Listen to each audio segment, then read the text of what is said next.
सबको ओम शांति। आज हम लोग भगवत गीता के एक सूत्र पर बात करेंगे और वह सूत्र है ज्ञानाग्नि सर्व कर्माणि भस्मसात् कुरुते तथा। ज्ञानाग्नि सर्व कर्माणि भस्मसात् कुरुते तथा। अब ज्ञान रूपी अग्नि जो है वह हमारे संपूर्ण कर्मों को भस्म कर देते। भगवान कहते हैं कि योगा कर्मस कौशलम, कर्म की कुशलता ही योग है।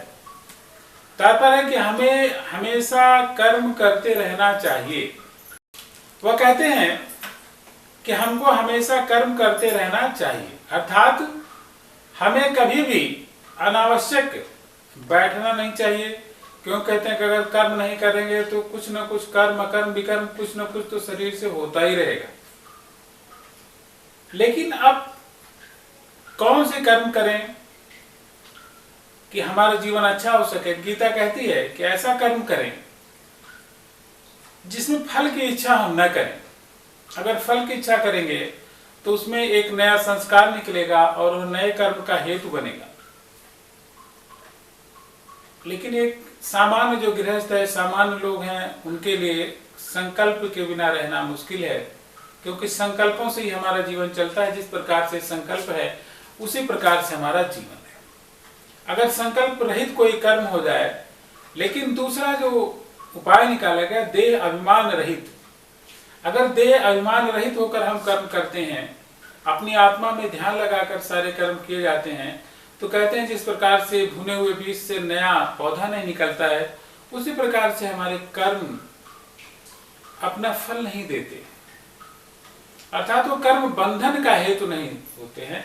कर्म तो अपना फल देंगे लेकिन वो बंधन का हेतु नहीं होंगे, क्योंकि हमारे सारे कर्म ही हमको बांधते रहते हैं।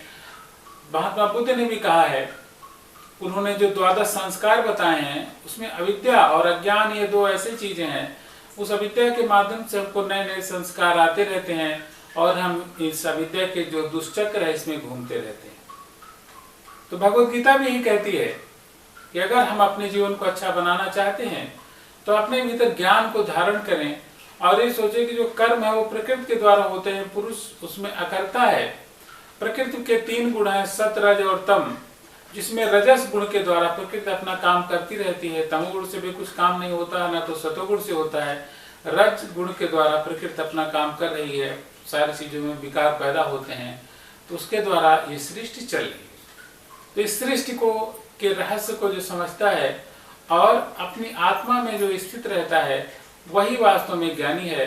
वही सबको बराबर समझ सकता है। जो सबको बराबर समझ सकता है, संसार के सारे जीवों को अपने जैसा समझ सकता है, वही इस दुनिया से पार जा सकता है। निर्वैर सर्वभूतेषु समावेत पांडव, जो सभी प्राणियों के प्रति द्वेष से, दुश्मनी से रहित हो जाता है, सबके कल्याण के लिए काम करता है, यह समावेत पांडव, वही मुझे प्राप्त करता था। परमात्मा को वही प्राप्त होता है।